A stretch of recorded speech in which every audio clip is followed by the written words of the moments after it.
আল্লাহ বলে, গোলাম তোমাদের মধ্যে যারা ঈমান আনো, তোমাদের ওয়াজ অন্য যারা আছে ওদের ওয়াজ আমি আল্লাহর নাই। অন্য ধর্মের যারা আছে তাদের একটাই ওয়াজ, তোমরা ঈমান আনো, তোমরা ঈমান আনো। তোমরা যারা ঈমান আনছো তোমাদেরকে বারবার বারবার ওয়াজ। এই আয়াতের ভিতরে আল্লাহ তাআলা জানায়া দেয়, বান্দা দুনিয়ায় যতদিন আছো ঈমান নিয়ে থাকবা। ঈমান থাকার পরে ঈমানটারে হেফাজত করতে গেলে জবান লাগবে, জবান। এই জবান দিয়া মিথ্যা কথা বলবা, ঈমান হেফাজত থাকবে না। জবান দিয়া গীবত করবা, ঈমান হেফাজত থাকবে না। জবান দিয়া অন্যের সমালোচনা, যেটাকে বলা হয় সমালোচনা করবা, তোমার ঈমান ঠিক থাকবে না। এই জবান দিয়া এমন কোনো কথা বইলো না যে কথাটা বলার পরে তোমার ঈমান পর্যন্ত চলে যায়। আল্লাহ না করুক ও ঈমানদার এমন কথা যদি বলে ফেলো, তওবার দরওয়াজা আমি আল্লাহ কইলা রাখলাম। তওবা করো, তওবা করো, আমি আল্লাহর গোলামিতে ফিরে আসো। আল্লাহ বলে, গোলাম এই মন মানসিকতা তোমার মাঝে তৈয়ার কইরো না। এ গোলাম তুমি তো আমার গোলাম, যার সমালোচনা করবা সেও তো আমার গোলাম। বলেন তো আমরা যারা আছি আমরা কার গোলাম? আমরা যার বদনাম করতে যাই সে কার গোলাম? আমরা যার গোলাম সেও তো আল্লাহর গোলাম। আমাদের আকাবিররা আমাদেরকে জানায় দেন, ও মদিনাওয়ালার উম্মত আমাদের জিন্দেগিদের দিকে দেখাও। আমরা আকাবিররা কোনোদিন হিন্দু বলো খ্রিস্টান বলো কাউকে অবহেলা করি নাই, কাউকে আমরা সম্মানের চোখে দেখছি। কারণ আজকে অন্য ধর্মের হতে পারে, যে মাত্র লা ইলাহা ইল্লাল্লাহ বলে নিবে সাথে সাথে সে আমার ভাই হয়ে যাবে। আল্লাহ তাআলা জানায় দেয়, বান্দা ও বান্দা সাবধান, ইন্নামাল মুমিনুনা ইখওয়া, একজন মুমিন আর একজন মুমিনের ভাই। আল্লাহ বলে ইন্নামাল মুমিনুনা ইখওয়া, একজন মুমিন আর একজন মুমিনের ভাই। রসুল বলে আল মুসলিমু আখুল মুসলিম, একজন মুসলমান আর একজন মুসলমানের ভাই। আল্লাহ বলে একজন মুমিন আরেকজন মুমিনের ভাই। এ যুবক ভাই, ও মুরব্বী বাবা, আপনি যেমন আপনার ভাইয়ের বদনাম হবে আপনি চান না, আপনি যেইভাবে আপনার ভাইয়ের ইজ্জত যাবে আপনি চান না, এইটা যাই না রাখেন আরেকজন মুসলমানের আরেকজন মুমিনের বদনাম করতেছেন, ওই মুসলমান ওই মুমিনও কিন্তু আপনার ভাই। পৃথিবীর যে কোনো প্রান্তেই থাকুক না কেন একজন মুমিন, পৃথিবীর যে কোনো প্রান্তেই থাকুক না কেন একজন মুমিন, ওই মুমিন আমার ভাই। পৃথিবীর যে কোনো প্রান্তেই থাকুক না কেন একজন মুসলমান, এই মুসলমান আমার ভাই। আল্লাহ তাআলা জানায় দেয়, এক মুমিন আরেক মুমিনের ভাই, সে চাই না আমার ভাই লজ্জিত হোক।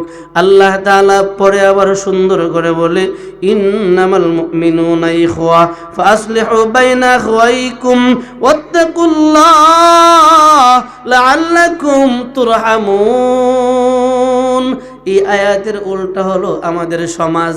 আপনারা সমাজ না, আবার আমরা সমাজ।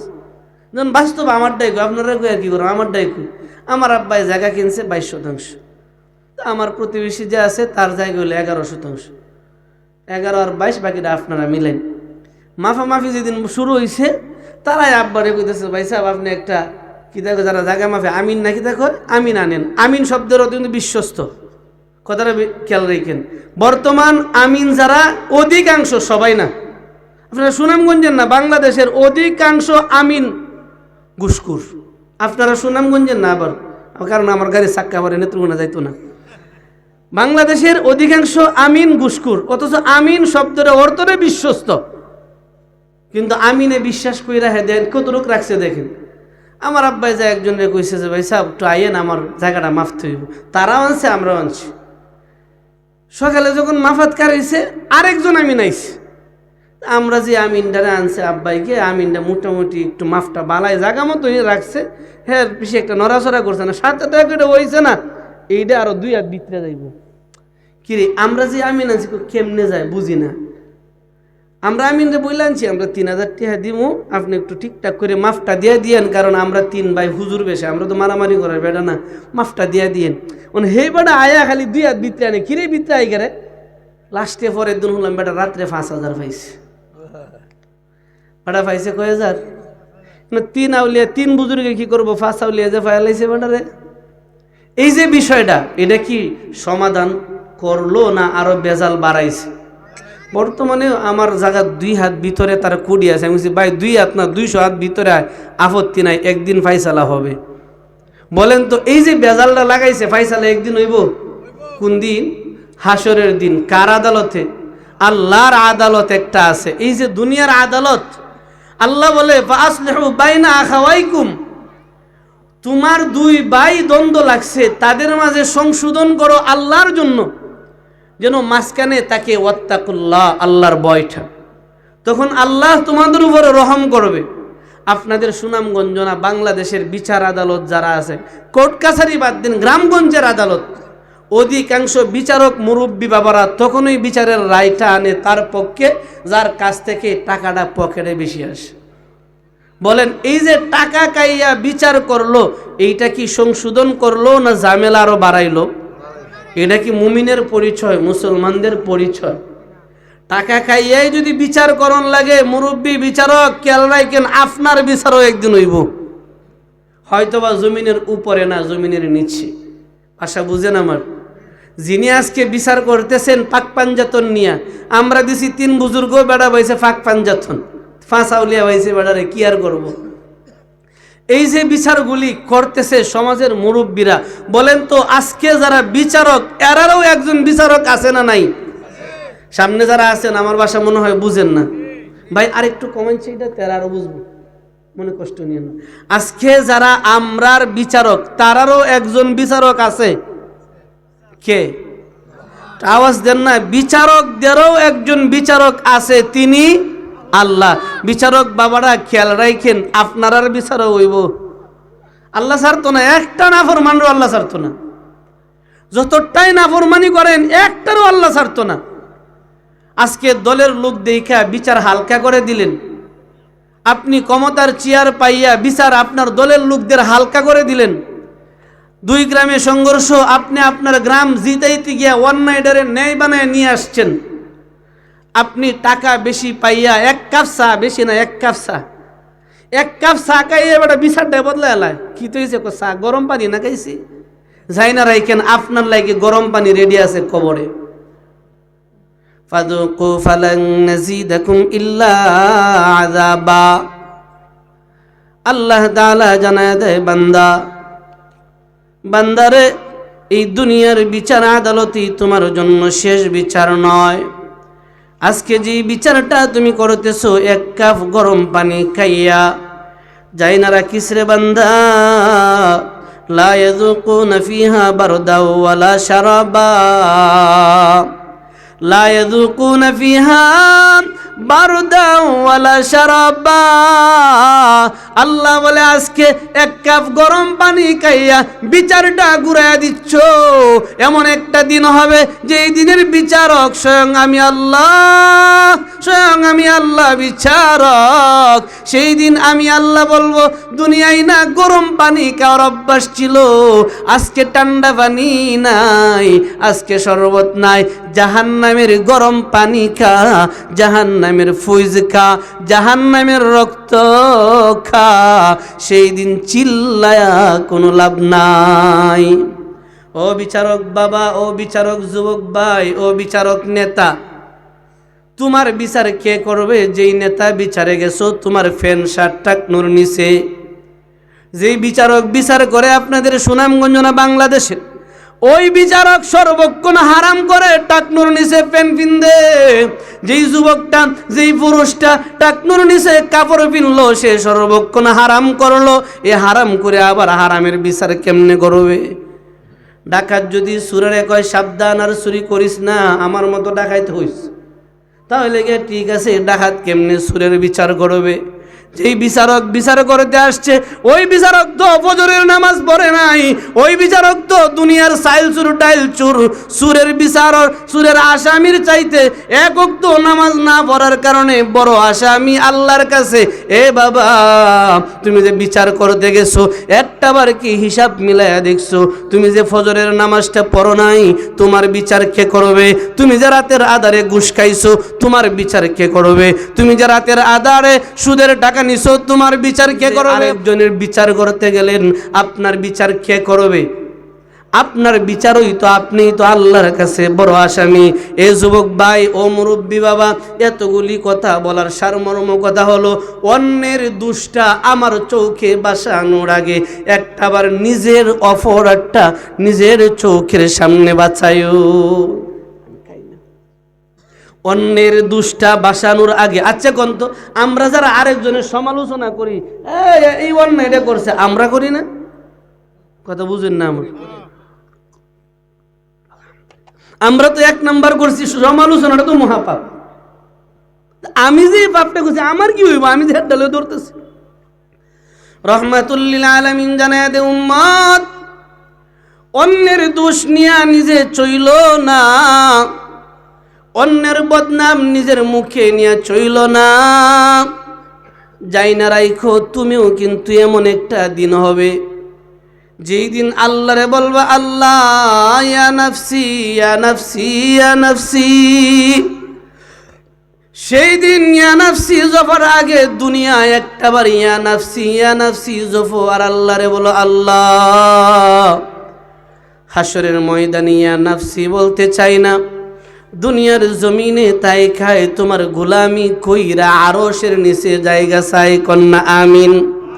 আল্লাহর কাছে দোয়া করা লাগবে, আল্লাহ এই জবানটা তুমি আল্লাহ দিছো, এই জবান দিয়া মিথ্যা কথা বলতে চাই না, এই জবান দিয়া সগুল গুড়ি করতে চাই না, এই জবান দিয়া আমার আরেক ভাইয়ের বদনাম করতে চাই না। রহমাতুল লিল আলামিন জানায় দেয়, উম্মতরা আমার জানো, আমি নবী তোমাদের জান্নাতের জিম্মাদার। কন্যা সুবহানাল্লাহ। রাসূল বলে, উম্মত যে ব্যক্তি আমি রসুলের দুইটা আদর্শ মরণ পর্যন্ত ধরে রাখবে, বলেন তো কতদিন? রসুল বলে মরণ পর্যন্ত। ভাষা বুঝেন? মরণ পর্যন্ত। আল্লাহ বলে, ওয়াবুদ রাব্বাকা হাত্তা ইয়াতিয়াকাল ইয়াকিন। বান্দা গুলামি করো, ইবাদত করো মরণ পর্যন্ত।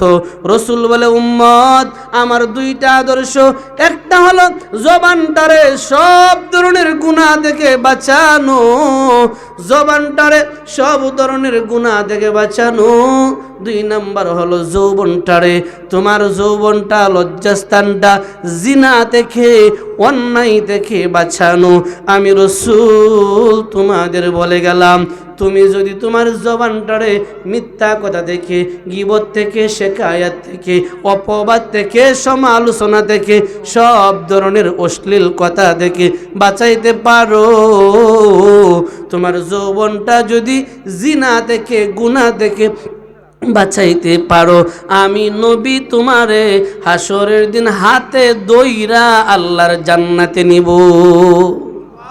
একদম সহজ জান্নাতে যাওয়া, একদম সহজ জান্নাতে যাওয়া। কিন্তু এটা আমরা কঠিন করি। আমরা তো মিথ্যা কথা না কইলে তো আমরা ফেট হয়ে পড়ে না। আপনারা কইন না, কিন্তু আমারটা কইতেছি, আমরা মিথ্যা কথা না কইলে ফেট পড়ে না। বিশেষ করে বাংলাদেশের একটা ঐতিহ্য, যে যত বড় মিস কথা কর এ অত বড় নেতাও। কথা বুঝেন না? আমার বাংলাদেশের একটা ঐতিহ্য এটা, যে যত বেশি মিস কথা কর এ তত বড় নেতা হইতে পারে। মিস কথা কইতে পারতো না, নেতা হইতে পারতো না। আল্লাহ আমাদেরকে হেফাজত করো বলে আমিন। বলেন তো, আমার কথা বুঝে থাকলে হাসরের ময়দানে আমাদের চিল্লাতে হবে কি হবে না? আল্লাহর নবী জানায়া দেয়, উম্মতেরা আমার, এই দুনিয়ার জিন্দেগিটা তোমার আসল জিন্দেগি না। আল্লাহ বলে, ওয়াবুদ রাব্বাকা হাত্তা ইয়াতিয়াকাল ইয়াকিন। এ বান্দা, মরণের আগ পর্যন্ত আমি মালিকের গোলামি করো। মরণের আগ পর্যন্ত জবান দিয়ে মিথ্যা কথা বলিও না, এটাও একটা আল্লাহর গোলামি। মরণের আগ পর্যন্ত জবান দিয়া অন্যের সমালোচনা করিও না, এটাও আল্লাহর একটা গোলামি। মরণের আগ পর্যন্ত এই জবান দিয়া অন্যের গীবত বইল না, আরেকজনের দুশ্চর্চা করিও না। বান্দা এই জবানটারে সব ধরনের অশ্লীলতা থেকে বাঁচায় রাখাটাও আমি মালিকের গোলামি। বান্দা আমি মালিকের গোলামি করো ততক্ষণ যতক্ষণ তোমার মরণ আসবে না। ও উমরপুর এলাকার যুবক ভাই, মুরব্বী বাবারা শোনো, এমন একটা দিন আমাদের সামনে অপেক্ষার প্রহর গুনছে, যেই দিন আমরা সবাই আল্লাহর আদালতে দাঁড়াবো। আজকে যারা মুসলমান তারাও আল্লাহর আদালতে দাঁড়াবে, আজকে যারা বেঈমান তারাও আল্লাহর আদালতে দাঁড়াবে। আওয়ামী লীগ বলো, বিএনপি বলো, জামাত বলো, জাতীয় পার্টি বলো, চরমোনাই বলো, এনসিপি বলো, যত দল আছে সব আল্লাহর আদালতে দাঁড়াবে। আদম নবী আলাইহিস সালাতু ওয়াস সালাম থেকে নিয়ে আমাদের নবী পর্যন্ত সব নবীরা আল্লাহর সামনে দাঁড়াবে। আকারে কিয়ামত পর্যন্ত যত মানুষ দুনিয়াতে আসবে সব মানুষগুলি আল্লাহর আদালতে দাঁড়াবে। জানেননি আপনার আমার নবী জানায় দেয়, দুনিয়ায় থাকতে দুইটা গুণ যার মাঝে আছে, একটা হলো জবানটারে হেফাজত। বলেন তো এক নম্বরে কি? জবানটারে হেফাজত, জবানতে দিয়া গুনার কথা বলবে না। দুই নম্বরে লজ্জাস্থানটা যৌবনটারে হেফাজত। আল্লাহর নবী কয়, ওরে আল্লাহর আরশের নিচে জায়গা দিবে। কন্যা সুবহানাল্লাহ। আপনার আমার নবী জানায় দেয়, আয়েশা সিদ্দিকা রাদিয়াল্লাহু তাআলা আনহা বলে, ও আয়েশা জানো এমন একটা দিন হবে যেই দিন আল্লাহর হাসরের ময়দান কায়েম হয়ে যাবে। হাসরের ময়দানে সব মানুষগুলি দাঁড়াবে। হাসরের ময়দানে আদম নবী থেকে নিয়ে কিয়ামত পর্যন্ত আনেওয়ালা সব মানুষগুলি হাসরের মাঠে দাঁড়াবে, সূর্যের তাপের নিচে দাঁড়াবে। এ যুবক ভাই ও বৃদ্ধ বাবা, আজকে যারা নামাজ পড়ে না কথাটা খেয়াল করেন, আজকে যারা রোজা রাখেন না কথাটা খেয়াল করেন, আজকে যারা আল্লাহ মানেন না, যারা আল্লাহরে বইলা গিয়া গণতন্ত্রের পিছনে দৌড়াদৌড়ি শুরু করেছি। আল্লাহ হলেন সকল ক্ষমতার মালিক। বলেন তো সকল ক্ষমতার মালিক কে? আওয়াজ আরো একটু ইমানি আওয়াজ দিয়া বলেন না, সব ক্ষমতার মালিক কে? আমরা যদি এই কথাটা বলি, সকল ক্ষমতার উৎস জনগণ, শিরিক হয়ে যাবে, শিরিক হয়ে যাবে, নাফরমান হয়ে যাব। রাসূল বলে, যারা আল্লাহরে বাদ দিয়া দুনিয়ার পাগল হয়ে যায়, যারা দুনিয়া করার জন্য বিচারের চেয়ার পাওয়ার পরে, এক মুঠো টাকা পাওয়ার পরে পকেট গরম কইরা এক কাপ গরম পানি চা খাইয়া যারা নাফরমান হয়ে যায়, ওই সব মানুষগুলি হাসরের ময়দানে দাঁড়াবে সূর্যের নিচে, সূর্যের নিচে। এ যুবক ভাই কথাটা একটু মনোযোগ দিয়ে শোনো, মুরব্বী বাবা কথাটা একটু শোনো। আজকে দুনিয়ার বুকে যারা নাফরমান, আমরা কিন্তু দুনিয়ায় চিরদিন থাকবো না। কি কোন? দুনিয়ায় চিরদিন থাকবো? যারা ইমানদার তারাও চিরদিন থাকবো না। যারা বেঈমান নাফরমান, যারা মুসলমান হওয়ার পরেও নাফরমান, তারাও দুনিয়ায় চিরদিন থাকবে না। রহমাতুল লিল আলামিন বলে, আয়েশা এমন একটা দিন হবে যেই দিন আল্লাহর আরশের ছায়া ব্যতীত ভিন্ন কোনো ছায়া থাকবে না। একটাই থাকবে, সূর্যের তাপ। সূর্যের তাপ, সূর্যটা মানুষের মাথা থেকে আধা হাত উপরে চলে আসবে। সূর্যের পরিপূর্ণ তাপ সে ছেড়ে দিবে, পাওয়ার আল্লাহ ছেড়ে দিবে। সূর্যের তাপে নিচের জমিনটা তামা হয়ে যাবে। আয়েশা রে জানো, ওই দিন ওই সূর্যের তাপ এত ভয়ঙ্কর, এত ভয়ঙ্কর। সূর্যের তাপে নাফরমানদের মগজগুলি টকবক টকবক করতে থাকবে, গলে গলে পড়তে থাকবে। আয়েশা রে জানো, ওই দিন ওই সূর্যের তাপ থেকে তারাই বাঁচতে পারবে যারা দুনিয়ায় আল্লাহর বন্ধু হয়ে যাবে। ভাই, নামাজ পড়া লাভ নাই যদি অন্যের সমালোচনা করেন, কোনো লাভ নাই। নামাজ পড়া, হজ কইরা কোনো লাভ নাই যদি গীবত করেন। যদি নামাজ পড়েন আবার অন্যের সমালোচনাও করেন, এই নামাজ দিয়ে কোনো লাভ নাই।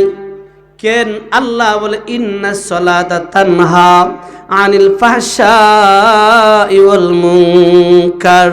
আল্লাহ বলে গোলাম 5 ওয়াক্ত নামাজ পড়বে আমার জন্য, ওই নামাজ ধরে সব ধরনের ফাহেসা গুনাহ দেখে, সব ধরনের অশ্লীলতা দেখে বাঁচাবে। নামাজ পড়ার পরে যদি গীবত করে, গীবত হলো অশ্লীল কাজ। নামাজ পড়ার পরে যদি সমালোচনা করে, সমালোচনা হলো অশ্লীল কাজ। নামাজ পড়ার পরে যদি অন্যের বদনাম করে, বদনাম হলো অশ্লীল কাজ। নামাজ পড়ার পরে যদি অন্যের সম্পত্তি আত্মসাৎ করে, অন্যের সম্পত্তি মাইরা নেওয়াটা অশ্লীল কাজ। নামাজ পড়ার পরে যদি টিভির দিকে বড় বড় চোখ দিয়া তাকায় দেখে, এইটা হলো অশ্লীল কাজ। নামাজ পড়ার পরে যদি সুদের টাকা হাতে নেয়, সুদ হলো অশ্লীল কাজ। নামাজ পড়ার পরে যদি বিচার কার্যের চেয়ারে বৈশা 2 নাম্বারি করে, এইটা হলো অশ্লীল কাজ। নামাজ পড়ার পরে যদি ঘুষ খায়, এইটা হলো অশ্লীল কাজ। নামাজ পড়ার পরে যদি জিনা করে, জিনাটা অশ্লীল কাজ। নামাজ পড়ার পরে যদি এই জবান দিয়া অন্যের কষ্ট দেয়, এটা অশ্লীল কাজ। আল্লাহ কয় নামাজি অশ্লীল কাজ করে না, করতে পারে না, নামাজ তারে বাঁচাবে। যদি এইগুলি করে বোঝা যাবে নামাজটা আল্লাহর জন্য হয় নাই, দুনিয়ার সমাজের জন্য।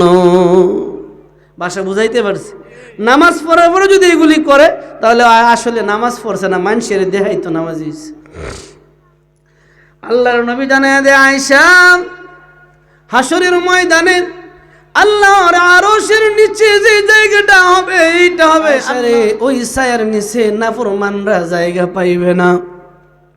যারা জবানটারে হেফাজত করবে না, তারা আরশের ছায়ার নিচে জায়গা পাবে না। যারা নিজের জিহ্বাটারে, নিজের যৌবনটারে হেফাজত করবে না, তারা আরশের নিচে ছায়া পাইবে না। আয়েশা জানো, আরশের ছায়ার নিচে আমি নবী তাদেরকে টাইনা টাইনা দাঁড় করাবো, যারা দুনিয়ায় থাকতে জবানটারে হেফাজত করবে, যারা যৌবনটারে, জবানটারে, দুইটারে হেফাজত করবে, আমি নবী নিজে তারে আল্লাহর আরশের নিচে জায়গা দিয়ে দিব। আয়েশারে জানো, হাসরের ময়দানটা কেমন হবে? সব মানুষগুলি আদম নবী থেকে নিয়া কিয়ামত পর্যন্ত আনেওয়ালা সব মানুষগুলি হাসরের ময়দানে চিল্লাইতে থাকবে আর বলতে থাকবে, ইয়া নাফসি ইয়া নাফসি ইয়া নাফসি। আল্লাহ তাআলা জানায় দেয়, জানো ওই দিন তোমার পাশে তোমার সন্তান দাঁড়াবে না, তোমার পাশে তোমার বাবা দাঁড়াবে না, তোমার পাশে তোমার মায় দাঁড়াবে না, তোমার পাশে তোমার নেতা দাঁড়াবে না, তোমার বিবি দাঁড়াবে না, বন্ধু বান্ধব দাঁড়াবে না। সেই দিন একা একাই দাঁড়ায় থাকতে হবে। তুমি একা একা দাঁড়ায়া দাঁড়ায়া ইয়া নাফসি ইয়া নাফসি ইয়া নাফসি তোমার জপতে হবে। রহমাতুল লিল আলামিন বলে, আয়েশা জানো, সব নবীরাও বলবে ইয়া নাফসি, সব মানুষগুলি বলবে ইয়া নাফসি ইয়া নাফসি। সব মানুষগুলি চিল্লাইতে থাকবে, 50,000 বছর পর্যন্ত চিল্লাবে, 50,000 বছর পর্যন্ত চিল্লায়া চিল্লায়া আল্লাহরে ডাক দিয়া বলবে, আল্লাহ বিচার শুরু করো, বিচার শুরু করো। প্রয়োজনে আমাদেরকে জাহান্নামে দিয়া দাও, এরপরও বিচার শুরু করো, বিচার শুরু করো। ও উমরপুর এলাকার যুবক ভাই, বৃদ্ধ বাবারা, পর্দার আড়ালের মা বোনেরা, আজকে এই সংগঠনের যে যুবকরা আছো, তোমরাও শোনো, সেই দিন আমরাও ওই ময়দানে থাকবো, চিল্লাবো। আমরা সেই দিন চিল্লায় বলবো, আল্লাহ আমাদেরকে প্রয়োজনে জাহান্নামে দিয়া দাও, এরপরও আমাদের বিচার শুরু করো। কিন্তু আমরা এই দরখাস্তটা আল্লাহরে দিতে পারবো না। আমরা চলে যাব আদম নবীর কাছে। আদম নবীরে গিয়ে বলবো, বাবা আদম, আপনি আল্লাহর কাছে একটাবার বলেন না, আল্লাহ যেন আমাদের বিচারটা শুরু করে দেয়। আদম পয়গম্বর ডাক দিয়া বলবে, না, আমার পক্ষে বিচার শুরু করা সম্ভব না। যাও যাও তোমরা অন্য কোন নবীর কাছে যাও। আমরা সবাই দৌড়াদৌড়ি করে নূহ পয়গম্বরের কাছে যাব। নূহ পয়গম্বরও বলবেন না, আমার পক্ষে বিচার শুরু করার দরখাস্ত দেওয়া সম্ভব না, অন্য নবীর কাছে যাও। দৌড়ে যাব মুসা পয়গম্বরও বলবে না না না, আজকের দিনে আমার পক্ষে সুপারিশ করা সম্ভব হবে না। আমরা দৌড়ে যাব অন্য পয়গম্বর, ইব্রাহিম পয়গম্বর আছে, সুলাইমান পয়গম্বর আছে, দাউদ পয়গম্বর, ইয়াকুব পয়গম্বর, আইয়ুব পয়গম্বর, যত নবী আছে সব নবীদের কাছে আমরা দৌড়ে দৌড়ে যাব। ডাক দিয়া বলবো, পয়গম্বর আল্লাহরে একটাবার বলো আল্লাহ যেন বিচার শুরু করে দেয়। সব নবীরা জবাব দিবে, ইয়া নাফসি ইয়া নাফসি ইয়া নাফসি। আজকে যারা আওয়ামী লীগরে ক্ষমতায় আনার জন্য জীবন দিয়া দাও, তোমরা শুনো, তোমাদের নেতারাও বলবে ইয়া নাফসি। আজকে যারা বিএনপিরে ক্ষমতায় আনার জন্য রাজপথে রক্তে লাল করো, যাই না রাইকো, তোমাদের নেতারাও বলবে ইয়া নাফসি ইয়া নাফসি। আজকে যারা জামাত ইসলামরে ক্ষমতায় আনার জন্য রাজপথ লাল রঙিন করো, তোমাদের নেতারাও বলবে ইয়া নাফসি ইয়া নাফসি।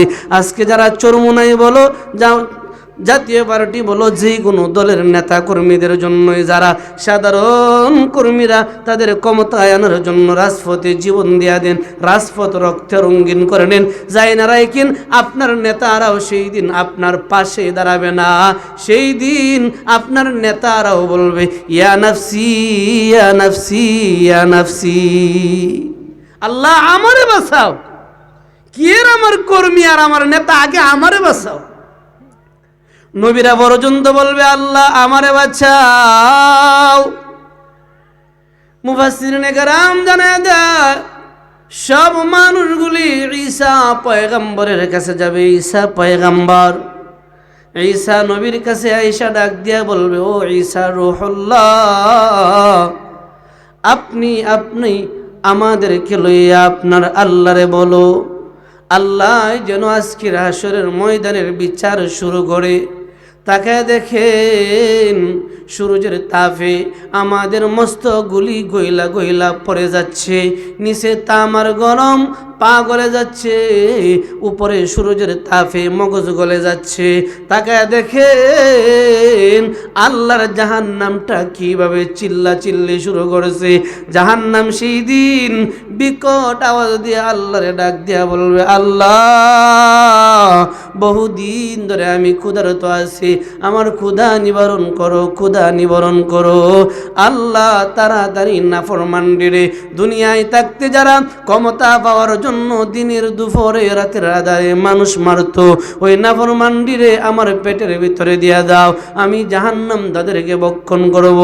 ওই মানুষগুলি বলবে, পয়গম্বর আপনি আপনার আল্লাহরে বলো, আল্লাহ বিচার শুরু করো, বিচার শুরু করো।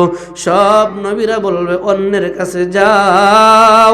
ঈসা নবী শুধু শব্দটারে বদলায় বলবে, আমার পক্ষে বিচারের দরখাস্ত করা সম্ভব না, তবে সবাই বলছে অন্যের কাছে যাও, আমি যাও বলতে পারি না, লও আমি নিজে সহ শেষ নবী মুহাম্মদের কাছে যাই। আজকে একটাবার হিসাব মিলায়া দেখেন, নেতা আমরা কারে মানি? নেতা মনে কষ্ট নিয়েন না, নেতা তো একজন, তার নাম মুহাম্মাদুর রাসূলুল্লাহ, বলেন না সাল্লাল্লাহু আলাইহি ওয়াসাল্লাম। যেই নেতার নামটা উচ্চারণ করলেও 10টা নেকি, সুবহানাল্লাহ কইতেন না? যেই নেতার নামটা মুখে বুক ভরা ভালোবাসা আনলেও আমার বন্ধু হয়ে যায়। আইরে এমন নেতার নাম লই যে নেতার নামের কোনো মিলও নাই। আপনার আমার নেতা মুহাম্মাদুর রাসূলুল্লাহ সাল্লাল্লাহু আলাইহি ওয়াসাল্লাম নেতা, এমন একজন নেতা যেই নেতার 63টা বছর জিন্দেগির ভিতরে একটা মিথ্যা কথাও বলে নাই। সুবহানাল্লাহ কইতেন না? আর একটু আওয়াজ দিয়ে বলেন না সুবহানাল্লাহ। 63টা বছর জিন্দগির ভিতরে একটা মিথ্যা কথা বলে নাই। ওই নেতার আদর্শ বাদ দিয়া ওই নাফাক নেতাদের আদর্শের জন্য জীবনটা দিয়া দাও। যাই না রাইখো এই নেতারা হাসরের ময়দানে তোমার আমার পাশে দাঁড়াবে না, আপনার আমার পাশে ওই নেতা দাঁড়াবে যিনি হলেন রাসূলুল্লাহ। পারো তো ওই নেতার আদর্শ নিজের গড়ো। ঈসা পয়গম্বর বলবে, ও হাসরবাসীরা, সবাই তোমাদেরকে বলছে যাও, আমি যাও বলতে পারবো না, চলো যাই। আমাদেরকে লইয়া মাকামে মাহমুদের মাঝে আসবে। মাকামে মাহমুদ আল্লাহর আরশের পশ্চিম দিকে একটা জায়গা। এই জায়গায় আপনার আমার নবী বলেন তো নাম কি? সামনেরা কয় না আমরা নবীর নাম কি? এত আস্তে পিছনেরা যুবক ভাই যারা মুরব্বীরা না, শুধু যুবকরা যারা আছে একটু আওয়াজ দেখো তো, আমরা নবীর নাম। এই হলো যুবকের আওয়াজ। ও আল্লাহ রে, গুলি খাইতে না তার কিস্তা খাইতে তোমরা? একবার গুলি গায়ে মরছে, বেটার আওয়াজে সারা বিশ্বন কান্দে। একটু আওয়াজই দেও না মিয়া, কও না আমরা নবীর নাম, কমসে কম মুহাম্মদই কোন, আমরা নবীর নাম মুহাম্মাদুর রাসূলুল্লাহ সাল্লাল্লাহু আলাইহি ওয়াসাল্লাম। এই নবীর নামটা যত শক্ত হইবে তত সব বেশি হইব। আরেকটা কথা, আরেকটা নাম আছে, এটারও যত শক্ত কাফের কইবেন অত বেশি সব হইব। কাদিয়ানি, কাদিয়ানি কোন তো কাদিয়ানি, সবের নিয়তে কইন না কাদিয়ানি। আরেকটু জোরে কাদিয়ানি, আস্তে গুলো সব কম পাবেন, শক্ত কইন সব বেশি হইব। কাদিয়ানি কাফের, কাফের কাদিয়ানি, কাদিয়ানি এরে যত জোরে কইবেন কাফের অত সব বেশি হইব। আর আমরা নবীর নামটা যত বুক ভরা ভালোবাসা নিয়ে একটু জোরে কইবেন সব আল্লাহ বেশি দিব। আল্লাহ আমরা সবাইরই কবুল করো বলে আমিন। আল্লাহর নবী জানায় দেয়, ঈসা পয়গম্বর সব মানুষদেরকে লইয়া বলবে চলো যাই।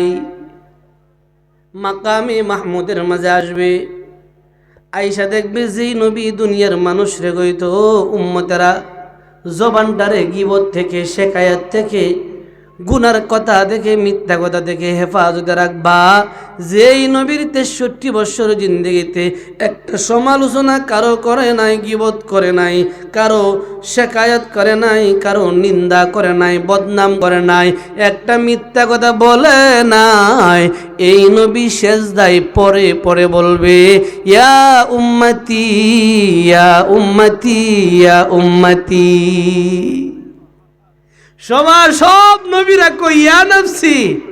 এই দিন আমরা নেতা রাজারা, আমরা নেতা মানি, যদি আমরা বিচার করে বিচারক গুসকাইয়া এইদিও কব ইয়া নফসি। শুধু আমরার নবী বলবে ইয়া উম্মতি, ইয়া উম্মতি, ইয়া উম্মতি। যুবক ভাই, কার আদর্শ ধরো, ওই নবীর আদর্শ বাদ দিয়া কাড্ডা ধরো। ঈসা পয়গম্বর সবাইরে লইয়া রহমাতুল লিল আলামিনের সামনে আইসা দাঁড়াবে, ডাক দিয়া বলবো গো রহমাতুল লিল আলামিন, একটাবার মাথাটা উঠায় দেখো তোমার উম্মতরা আসছে। কন্যা সুবহানাল্লাহ। আমরা হলাম আমাদের নবীর উম্মত। তবলিগে গেলে মুরব্বীরা কয় নবীর মতে যার মত তারে কয় উম্মত। আর আমাদের অবস্থাটা হলো নবীর বিরুদ্ধে যত যাই মত আমি বড় হুজুর। না রে যুবক ভাই, না।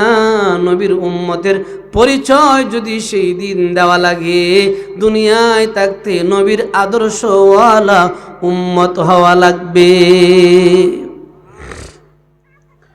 সবাই ডাক দিয়া বলবো গো দু জাহানের সরদার, একটু মাথাটা উঠাও, মাথা উঠাও, দেখো আপনার অসহায় উম্মতেরা আসছে, অসহায় উম্মতেরা আসছে।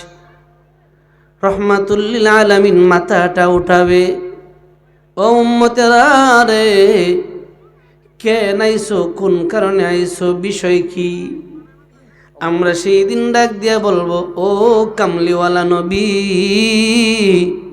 ও খাতামুন নবীন নবী, দুনিয়ায় থাকতে আপনার আদর্শ সাধ্যমতো মানার চেষ্টা করেছিলাম, চলছিলাম।